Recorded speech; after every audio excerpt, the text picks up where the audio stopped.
Have you ever watched a cartoon show and thought, man, would I love to eat whatever they're eating right now? You watch it totally fine and all of a sudden that's all you can think about. It's all you want to eat. Whether it's a burger, pizza, candy, you can only imagine through the perspective of the characters how good it would taste. Wait a minute!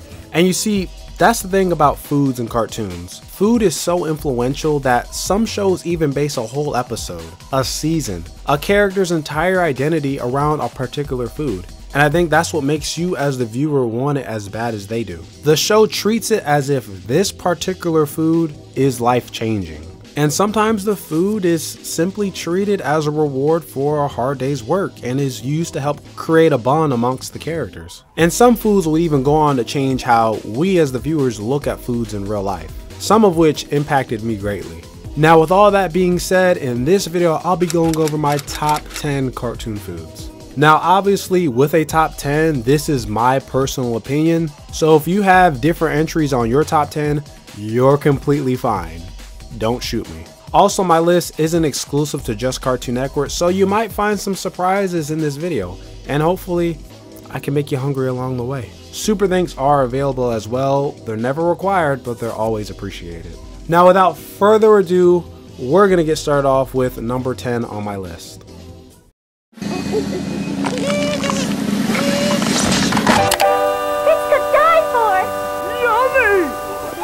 Nice pop. Now, I cannot lie to you guys. This, for some reason to this day, lives rent-free in my head. The first time I saw this episode and saw Jimmy pull out these freaking refrigerator-sized popsicles, I immediately knew this was something I wanted to eat. The sheer ridiculous size of them, I think, would catch anyone's attention. I mean, it definitely caught mine. Other than the ridiculous size of them, these popsicles had different flavors such as strawberry gush, banana bop, and I think even a tropical fruit punch flavor. Of course, it's the size of a refrigerator, but in order to even hold the thing up, the Eds had to use an actual wooden fence post as the popsicle stick. That's absolutely humongous. Now back then, this idea maybe seemed outlandish, thus why it would be an idea used in the show. But God honest truth, I could see somebody making this an actual thing in real life, refrigerator size and all, simply because, I mean, it's 2023, why not? We got literal whole pizzas being made that take up an entire room. You mean to tell me that we can't make Jimmy's super duper scammy whammy a real life thing? Stop it. Get some help. All you need is a refrigerator that you're willing to neglect, thousands upon thousands of gallons of water, several fence posts, some fruit juice, and some of Ed's Riz. And boom, you have yourself a game-changing idea. And especially since it's the summertime right now, this is the perfect summer treat to eat on a hot, scorching day. Now, as the name suggests, it's supposed to be a scam, but honestly, I find it to be a great cash grab. Eddie truly did not know what he was missing out on with this one, but I definitely knew, and it's the exact reason why I have this starting off my top 10. Bacon pancakes, making bacon pancakes. Take some bacon and I'll put it in a pancake. Bacon pancakes, that's what it's gonna make. Bacon pancake. You know, sometimes it's not about what the character is eating, it's about how they react to it. And the song that will be attached to this food would make it all the more wanted. I mean, in this case, the bacon pancake song is just a nice groovy song that gets me in the mood to want to eat pancakes. Bacon pancakes, that is. Now, I do understand that Adventure Time has had several other foods I could have put on this list, like the Everything Burrito. I love you, everything burrito. Jake's Perfect Sandwich, or I even could have put Tree Trunk's Apple Pies. But with how Jake presented this and how he was vibing in the kitchen while he was making them, bump everything else, I want this talking magical dog to make me some pancakes. And on top of that, bacon pancakes, if you make it in real life, is actually delicious. There's not much else to it except it was a groovy beat with a delicious choice of a food. And Jake is a beloved character, so it was just a perfect combination to put on this list. Why do you need a candy-proof vest? Just a precaution.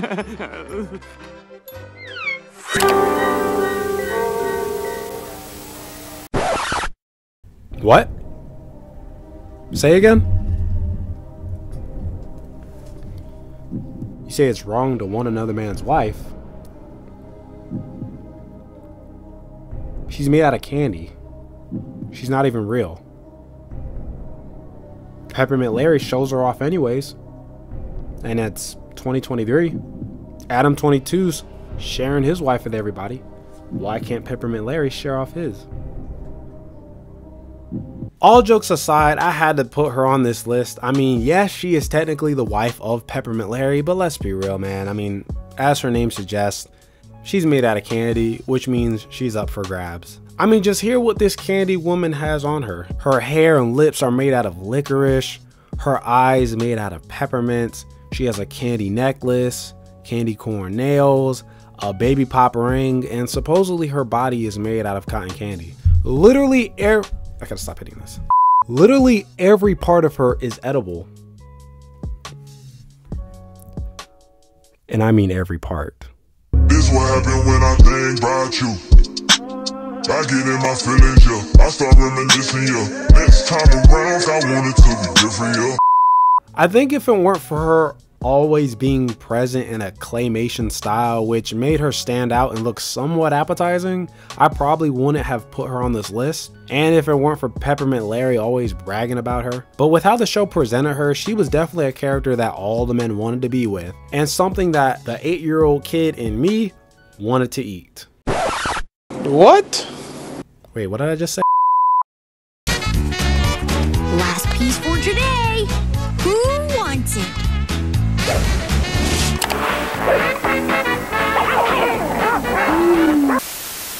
Remember when I said that cartoons can treat foods as if it's life-changing? This might be the epitome of that. This man, Hemi Neutron, had the whole school acting up. He had his teacher on her knees acting like a dog, probably wouldn't be her first time, had all the honeys with him, and basically had everyone wrapped around his finger. And it just goes to show, when you have a kid nicknamed Boy Genius who decides to create his own candy, it's bound to be a banger. I mean, just look at it in all of its CGI glory. I think that's also why I wanted this candy so bad as a kid. Kinda like with Candy Wife, it just looked extremely tasty. What makes this candy stand out above your typical ones is that it stimulates every part of your tongue's taste receptors, such as sour, bitter, sweet, salty, and umami.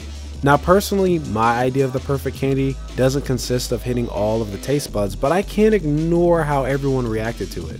The candy was so good that it basically turned whoever got a taste of it into willing servants, and then eventually into feral zombies. His parents were fighting over the candy, for crying out loud. Jimmy had to basically shock everybody out of the addiction for it. The candy is honestly how I'd imagine 5 gum would have been like. How it feels to chew 5 gum. It's just also incredibly painful. Hey, do you guys smell smoke? I can't feel my face. Stimulate your senses. I must say, if candy can do that to people, you can only imagine how good it tastes in real life, and thus is why I have it on my list. Aw, come on, eat a Scooby snack, just one. What's it gonna take? We'd eat a Scooby snack for, say, 2 Scooby snacks? Yeah, okay. Now, Scooby Snacks may be one of the first cartoon foods that I've ever wanted to eat, and might be one of the most marketable real-life treats out there, considering that they have been adapted into real-life graham cracker treats, which are delicious. As a matter of fact, you want some? All right, I got you. Say less, say less. Oh. Well, just goes to show you how good they are. Now, yes, I know that Scooby Snacks are considered doggy treats in the show, which as a matter of fact is pretty hilarious considering Shaggy would eat them too. Like, the man would be higher than Mount Everest in the show, to the point where he really didn't care if it was dog food or not. He was gonna eat it regardless. But anywho, it's not always about what the food is, it's about how the characters react to it. In this case, Scooby Snacks were the ultimate bribing tool to get Shaggy and Scooby to do some very dangerous task. For that to happen, them Scooby Snacks must have been swinging. And apparently the wiki says they come in different flavors as well. They apparently have a bubblegum and macadamia flavored Scooby Snack, so that's actually pretty interesting to say the least. And it's funny too, because it's like, it's not out of question how low Scooby's willing to go for some Scooby snacks. If he's willing to risk his life for some Scooby snacks, just imagine what else he's willing to do. I don't like to chase. Yo guys, we're already halfway through the top 10. If you're enjoying this video so far, please give this video a like and subscribe to the channel. And if you've watched this far, I appreciate you so much. Now on to number 5. So here I am being your personal delivery boy. Great! And your timing couldn't be better. Toss one over so I can eat one. Heads up. I'm sorry, I had to put this on the list. The senzu bean, I'm almost certain, is on every anime fan's list of top 10 anime foods. And it's certainly on mine. And it's not so much because the senzu bean is just bursting with flavor or delicious. As a matter of fact, according to the DBZ fandom, senzu beans taste like fish. So it's really for the fact of what it's able to do, specifically to those who consume it. When a character from the series eats a senzu bean, not only is their physical condition almost instantly restored, but so is their ki and stamina. I actually can back this up because I've seen several instances in Dragon Ball Z where Goku, Krillin, or Gohan and others would get absolutely destroyed. They'd pop that dang senzu bean like it was a perk and be completely fine. They'd basically be dang near ready to fight Frieza. I think even Yamcha got impaled in the manga, which literally would have killed him, but the senzu bean made it as if it never happened. To further add on to that, the senzu bean is reportedly able to heal a person from burns, bruises, cuts, blood loss, muscle tears, punctures, impalement, damaged organs, lost teeth, dislocations, broken bones, etc. And on top of that, the senzu bean is reportedly able to keep a person fed up for up to 10 days. Like, at this point, the senzu bean is more than just a food. This bean is some next level game-changing medicine. World hunger ending, game-changing medicine. But anywho, the reason why I don't have the senzu bean placed higher on my list is for several reasons. Number 1, they take too long to grow, which for most could see that as a problem. Number 2, they're used only for emergencies, which means they can't even be eaten at one's leisure. You have to be somewhat hurt or extremely hungry to use it. And lastly, but most importantly for this list, I don't perceive senzu beans to be the most appetizing choice. You know, I'm not the biggest fish eating fanboy, so to hear how a bean could have a fishy taste, you know, I wouldn't put that over other foods that could be more tasty. Now, with that being said, I did kind of put this over bacon pancakes, but yeah. Now, if I were judging foods based on what they could do, senzu beans would probably take the number 1 spot. But before I move on, just to hit home how influential the senzu bean was growing up, right? My mom would cook mashed potatoes, steak, and green beans. And with my green beans, you know, they'd still be in the pod. Well, I'd peel the pods and get the green beans out of them and basically start eating them like they were senzu beans. Then after you eat the senzu bean, you know, you gotta do the whole Super Saiyan power-up thing. So yeah, I guess you can say that anime encouraged me to eat my vegetables. But yeah. And oh my goodness, don't even get me started on that Vegeta seasoning mix. The story was right that with the Vegeta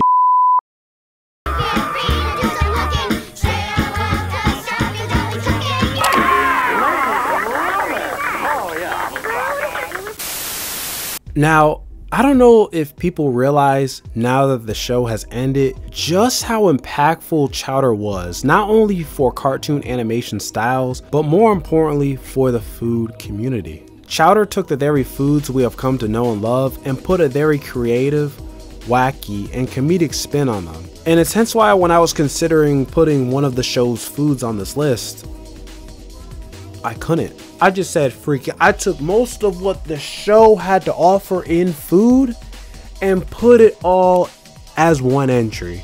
And the thing is, some of these weren't just ordinary foods. Most of these were based off of gourmet chef dishes, which I'm going to name a lot of right now. Burple Nurples, or as I used to say as a kid, Purple Nipples, Clabbage Cobbler, Cryberry Pie, Cream Puff, Flibber Flabber Cake, Flibber Flabber Pizza, Flibber Flabber, Grassberry Chocolate Strudel Doodles, Meaty Cream Cake, Bread Bowl, which I think is actually big enough to fit an entire Super Bowl, Meet and Greet Balls, Meveled Eggs, mince meat pie, mush puppies, my open mouth barbershop souffle, a ribeye, which in this context is exactly what it means, Smingerbread house, sparkle spackle pudding, wonton bombs, and personally my favorite from the show because I remember this episode so fondly, thrice cream, as well as ultimate thrice cream.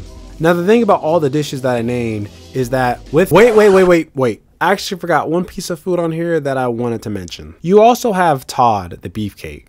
He is very edible. But anywho, the thing about most of the dishes I named is that they played an extremely integral part to the show. Either the dish became the focal point of the episode in which the characters would need to complete it, or it would cause the entire destruction of Marzipan City, or it would just make Mong Dal pop a blood vessel. But it was in these moments where not only did the comedy of the show shine, but I think more importantly with how the practical effects such as the puppetry, the claymation, and stop motion really made the food pop and look pretty appetizing. Even the transitions between the scenes had food in them. Everyone's names in the show were even named after real life foods. Chowder, Mong Dal, Schnitzel, Truffles, Panini, Endive, Gorgonzola, Gazpacho, and Kimchi.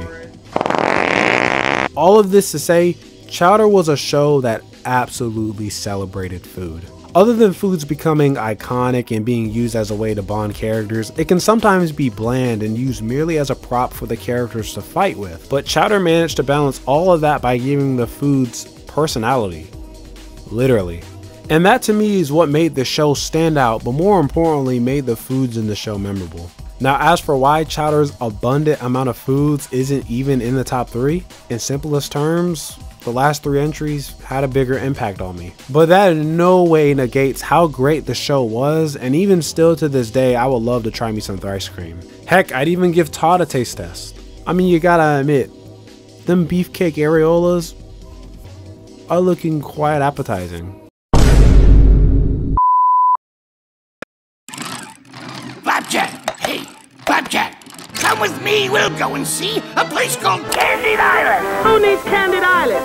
It's safer at the docks. Now, be honest. I wanted it, you wanted it, we all wanted it. Candy Island absolutely is a place we all wish we could have eaten as a kid. And for Flapjack, it would literally become the main motive of the show. The driving force behind the protagonist's motivations. I mean, the entire intro of the show made it evident that Candy Island was the #1 destination for adventurers, specifically for Flapjack and Knuckles, and it should be pretty obvious why. Hearing and seeing how Candy Island would be described with its lollipop trees, lemonade sea, and streams of soda pop, it's a sweet tooth's fever dream. Flapjack and Knuckles literally put their lives on the line by going to the most dangerous and cursed part of the ocean because they thought Candy Island would be there. And I think we all know how that went.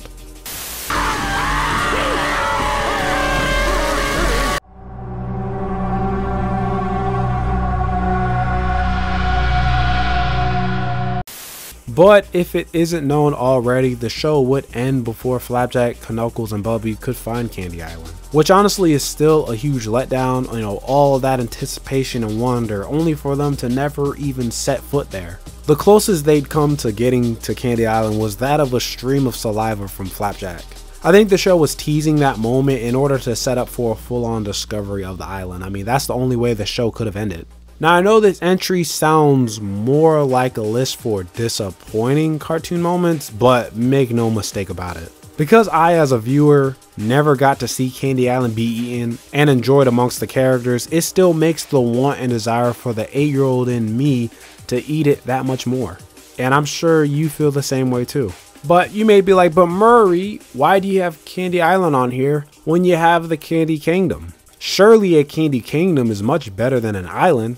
Well, I'll actually explain more about that later on, so don't worry. And you also might have noticed that I have 2 candy related entries both pertaining to Flapjack. And that's only because how I see it, if you can't have Candy Island, there's always Candy Wife. This what happened when I think about. But now we move on to the final 2. Hey, slow down, partner! We still got one to... Nay! That's my jawbreaker! It's mine! Now, you actually might be shocked that I don't have this as my number one, considering the Jawbreaker is one of the most iconic cartoon foods of all time. I mean, I'm shocked myself it's not number one. But past all of that, the Jawbreaker single-handedly, to me, is the most popular cartoon candy out there, and it might not even be close. Just like how I said that Candy Island would be the main motivation for Flapjack and Knuckles venturing through these death-defying adventures, think of the Jawbreaker being that way for the Eds, but times 10. No matter what they did, the main motive was to get rich and spend it on Jawbreakers. Just like how an actual kid would think if they had a lot of money, they'd probably spend it on nothing but their favorite candy. And some episodes that feature the Jawbreaker will contain some of the show's funniest moments. There's an episode where Ed orders a pair of Jawbreakers from Slovakia, but clearly it's not enough to share amongst the three of them. So it takes Ed a whole 24 hours to figure out why you can't share 2 Jawbreakers with 3 people. And it was just funny seeing them chase after these Jawbreakers the entire episode, and it really established how valuable these spherical masses of sugar were to them. There's also an episode that involves a Jawbreaker bank, and they're able to see all of the different Jawbreaker flavors from different countries, at least from Eddie's story. But it's not like the show had some sick fetish of waving the Jawbreakers in front of the Eds and them never getting to eat it. This isn't like the story of the Roadrunner and the Coyote. No, there's actually some moments where they're able to enjoy a Jawbreaker with little to no shenanigans. Just seeing this image right here of them having that dang Jawbreaker on the side of their mouth like it's some dang tumor, it was honestly a sight to behold. And when I think about Ed, Ed and Eddie, this is it. 3 friends bonding over some candy. And you really know how influential something is when it's able to be marketed beyond its original media. There was an Ed, Ed and Eddie game on the Game Boy Advance based around Jawbreakers. There was a computer game based on it as well. Meat Canyon even created a whole animated skit that basically made the Jawbreaker into some cult idol, and it's honestly horrific. And let's be honest here, when you see a Jawbreaker at the candy store, is there anything you could really think about other than Ed, Ed and Eddie?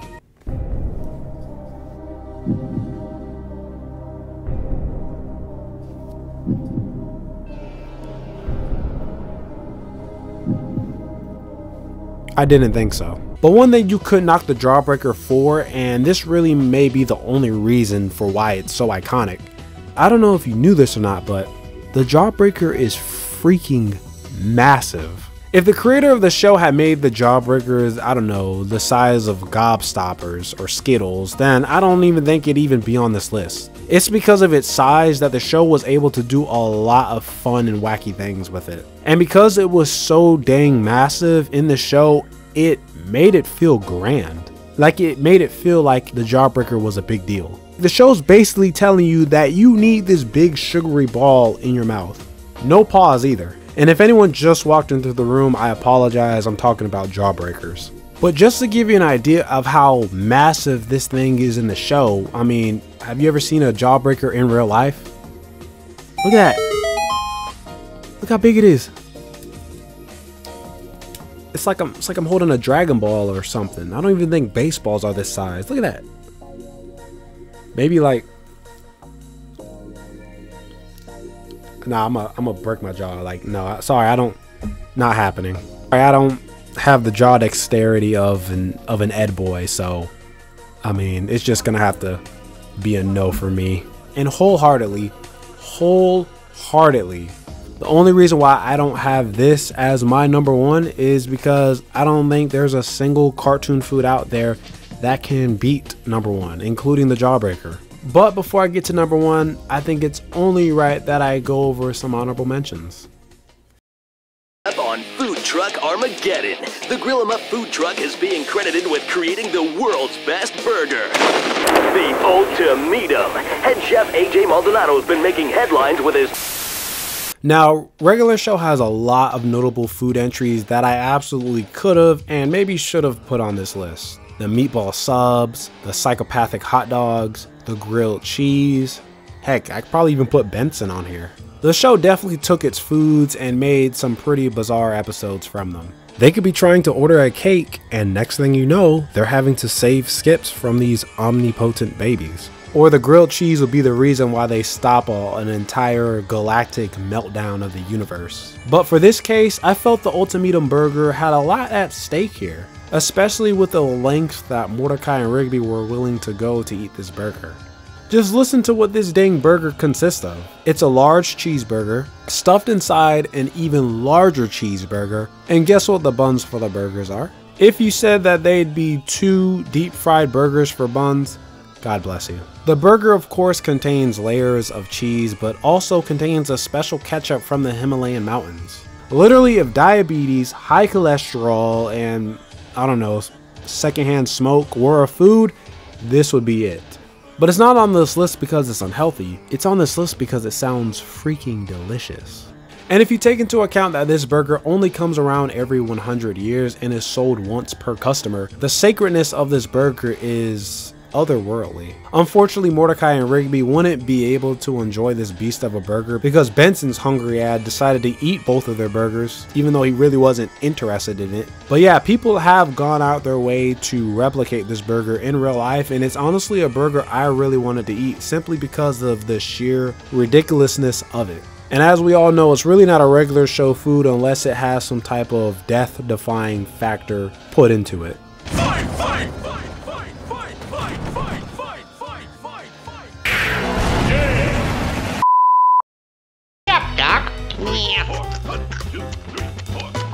What's that? A wise person once said, "It's not the food that makes the character, it's the character that makes the food." And that is no more evident than the man who's probably the oldest character on this list associated with the most basic food on this list, Bugs Bunny and the carrot. Now, I'd be lying to you if I said watching Bugs Bunny pull that carrot out from wherever he pulled it out from and hear that crunch from him biting into that thing didn't make me want to eat it like I was some cocky wabbit. There isn't much to say about the carrot except the fact that Bugs Bunny put his stamp on it as his signature food. But I will say this, kind of like Sonic eating chili dogs, anytime Bugs bit into that carrot and hit you with that "What's up, Doc?" it didn't really feel like he was eating it because he was hungry. It felt like he was eating it as a way to flex on you. Like the man couldn't be touched. Until now. Just want to let you guys know that me and Elmer Fudd made what you would call a special deal. If I showed him where that pesky wabbit was, not only did he say he'd catch him, but he also made him into some sweet kicks. Look at that. As you can see, look, it got its fur. Look at that. It got his fur. I think right here they even got his body on there. Look at that. Look at that. Look inside the shoe. Wow. Look at that. As you see, you gotta throw the carrot in there. You see that? See, boom, there it goes. There's the iconic carrot.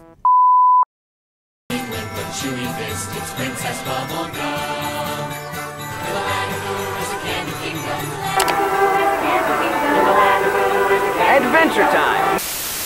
I feel like it would have been somewhat disrespectful to have not put the Candy Kingdom somewhere on this list, considering I think it has everything that an 8-year-old V-Buck buying, Fortnite playing, ADHD fueled kid would want. Assorted candy, cotton candy, candy corn, chocolate, s'mores, gingerbread, cake, bananas, peppermint, lemon grab, Cinnabon, and bubblegum.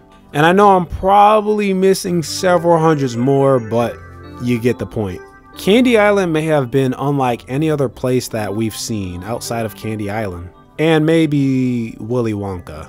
The show really did flush out this place and showed how everything there is literally edible. Finn casually would just eat from the ground or from the citizens themselves, and it made me want some of that too. Now, as I said, I'd explain. As for why Candy Kingdom is an honorable mention and Candy Island is an entry, to put it simply, Candy Island left a lot more to be desired. Because we never got to see Candy Island in all its glory, it still leaves a sense of wonder for it to be eaten. Candy Kingdom was practically featured in every episode and left nothing to be desired. But if you have Candy Kingdom as an entry or even as your number one, I honestly wouldn't blame you. After all, it had everything that a sweet tooth would want. But now we move on to my number one cartoon food, and I don't even think there's any food out there that even tops or even comes close to this one.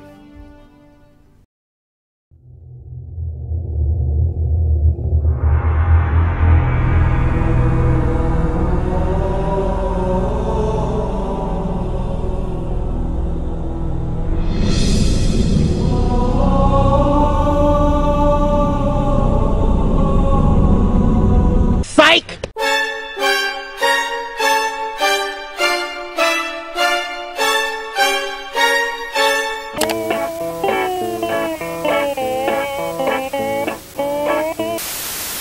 Oh, come on, guys. Did you really think that there'd be some other food to take the top spot on this list? Was it even debatable?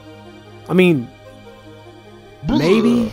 But what it all boils down to is the Krabby Patty by far may be not only the most desired, but also the most influential cartoon food to ever exist. A couple weeks ago, I had released a poll on my community page listing some cartoon foods that you guys would probably choose. Now granted, all I really did was spoil the last 3 entries on this list, but from that consensus, you guys basically said the Krabby Patty reigns supreme, and it reigns supreme by a pretty large margin. Now remember I said in the beginning of the video, shows can sometimes base an entire episode, season, a whole identity around a particular food, and you come to know the shows based off of their foods. Well, here the Krabby Patty is no different. And to go even further, the Krabby Patty is more than just a food in the show. It is the show. And I'm not saying that just to sound profound or dramatic. Literally every character in the show, from Plankton all the way to Neptune, who is basically viewed as God in this, have had some type of interaction with the Krabby Patty, whether eating it, stealing it, or replicating it. The Krabby Patty is so good, it even got someone like Squidward to not just eat it. This man was lusting after this dang burger. This man imagined himself having children with it. Now tell me this, has food ever tasted so good that you just stopped eating it and flat out wanted to have intercourse with it? Be honest. No? Just me and Squidward? Dang. What a shame. And that's not even mentioning the countless notable episodes that were entirely dedicated to the Krabby Patty. Episodes such as the Krabby Patty employee training video, which might be one of the best episodes ever in the series. The episode with the nasty Krabby Patty that SpongeBob and Mr. Krabs thought murdered the health inspector. The episode that introduced the Pretty Patties. The episode that featured the Jelly Patty. The episode where Squidward broke into a Krabby Patty vault and basically nuked the Krusty Krab. The episode where SpongeBob and Patrick wrestled in a Krabby Patty ring. The episode where SpongeBob had to feed an entire school of fish in order to the episode where Plankton made a robotic version of the episode where they were eating the Krabby Patties.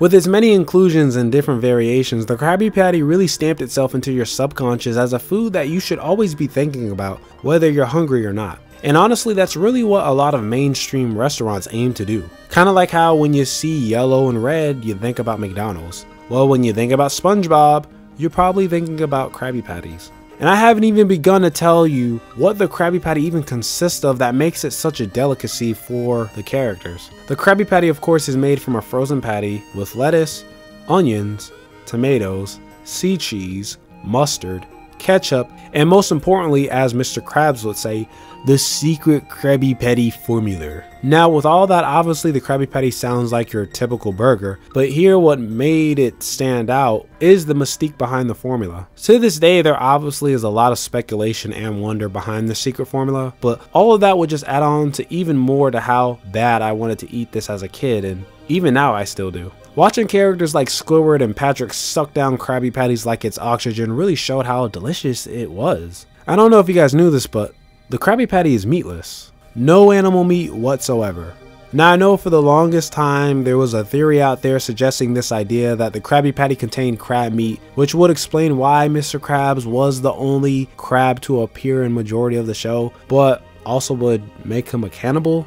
But yes, it is supposedly strictly plant-based, which might be a turnoff for a lot of people, and obviously understandably so. Which actually immediately has me scratching my head, because it wouldn't really explain why it had Squidward looking like a body positivity model, nor would it explain why it had one of the customers literally on their deathbed. But I guess too much of anything is unhealthy, right? Now remember what I said, you really see how influential something is when it finds its way outside of its original media to be marketed. In my 23 years of living on this earth, I have gone on to see the Krabby Patty be turned into a gummy candy, be mentioned in a music video.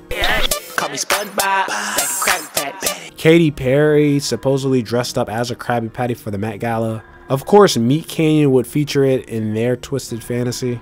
And most of all, it's several real-life inspirations that were made at several restaurants. As you can see, the Krabby Patty throughout the years and decades has garnered mass popularity and in a way has become a pop culture food. I mean, the name value alone of the Krabby Patty is so recognizable, I'm sure a person who has never watched a single episode of SpongeBob would be able to recognize it. But let me take my fanboy hat off for a sec. I definitely see the many reasons why the Krabby Patty may not be everyone's preferred choice. Number one, you simply might not like burgers all that much. Number two, regardless of it being practically vegan, the Krabby Patty is extremely unhealthy and fattening. And number three, and lastly, you might just be tired of hearing about Krabby Patties 24/7. The overexposure of it in the show might be a turnoff for some with how much they cram it down your throat, like how Squidward was cramming it down his throat. Like, don't get it twisted, if the Krabby Patty is not your number one, that's completely fine. But in this case, the several negatives that the Krabby Patty has are completely outweighed by the hundreds of positives that it contains. There are many cartoons that I have seen that have influenced culture, impacted lives, and have changed how I looked at foods. But by far and large, the Krabby Patty is the number one food that has impacted my life, and I'm sure your life, and many more lives to come. We could all be dead and gone one day and they'll still be talking about the Krabby Patty somehow. That's scary to think about. But it's absolutely the reason why I have it as my number one cartoon food of all time. If you enjoyed this video, please give it a like and subscribe to the channel. And please comment down below. What are your top 10, top 5, top 3 cartoon foods of all time? I'd love to know down below. But thank you so much for watching. I'll see you in the next video. And don't hate, motivate, and God bless.